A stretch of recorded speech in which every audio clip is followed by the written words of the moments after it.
Dobrodošli na Lucky Star Astrologija Channel. Današnja tema nam je horor. Pa što je to horor? Hororna astrologija je grana astrologije gdje ne tumačimo natalnu kartu ili neku kartu koja je izvedena iz natala, na primjer tranzitnu, prognostičku, sinastrijsku, već postavimo pitanje i onda gledamo kartu tog trenutka kad smo postavili pitanje, na taj način dobivamo odgovor. U hororu postavljamo konkretna pitanja za razliku od natalnih tumačenja koja su malo više općenitog i opisnog tipa. Na primjer, preko natala možemo vidjeti neke svoje glavne utjecaje za odnose i ljubav, tip iskustva koja nam predstoje, ili preko sinastrije vidimo glavne tonove odnosa s nekom osobom, jake i slabe strane tog odnosa. No, samo horor može odgovoriti na pitanje da li ćemo biti skupa, da li ćemo prekinuti i slično. Ili preko natala možemo vidjeti da nekoj osobi odgovara da se bavi marketingom, pa preko prognoza vidimo da je dobro vrijeme za mijenjanje posla.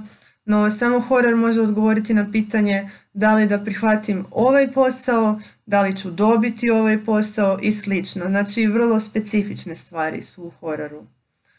Što sve možemo pitati horor? Pa u teoriji sve, i one bitne stvari i one manje bitne, čak i banalne. Ja sam jednom u 3 u noći negdje zametnula rizle u sobi i pitala sam horor gdje da ih tražim, to mi je tad bilo jako bitno.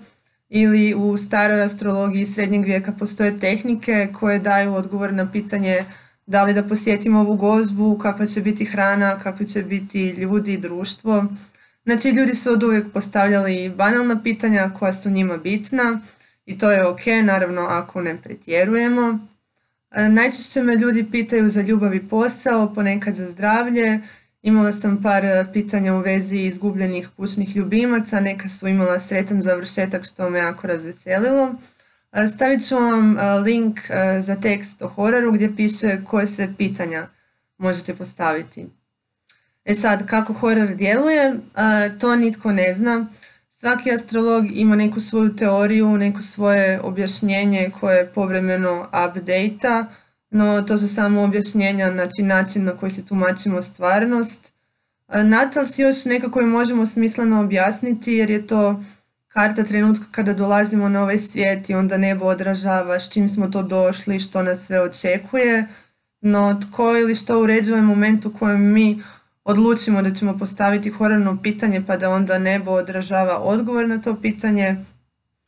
Ono što znam je da horor djeluje, da je u pravu čak i kad daje nekakav kontraintuitivan odgovor, nešto što ne očekujem, nešto u što ne vjerujem. Pisala sam i o tim svojim razmišljanjima negdje, stavit ću vam link, no konačan odgovor zašto horor djeluje ne znam. Što je potrebno za hororno pitanje? Pa potrebno je da vas pitanje iskreno zanima i da se javite astrologu. Nisu potrebni vaši datum, mjesto i vrijeme rođenja, zato što samo to postavljanje pitanja pokreće proces i stvara tu horornu kartu koja će se tumačiti.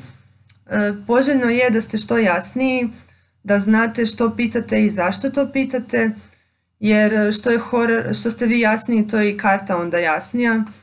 Naravno, to ponekad nije moguće, ponekad smo zbunjeni, dezorijentirani, ne znamo ni što da mislimo i tada nam čak mogu biti korisnija neka općenitija tumačenja, poput natala ili prognoza, da nam malo suze fokus, iskristaliziraju neke stvari. To je za sad to. Ako vas zanima horor, stavila sam linkove za tekstove i naravno ako vam je potrebno tumačenje, možete se javiti na mail i pozdrav do idućeg videa.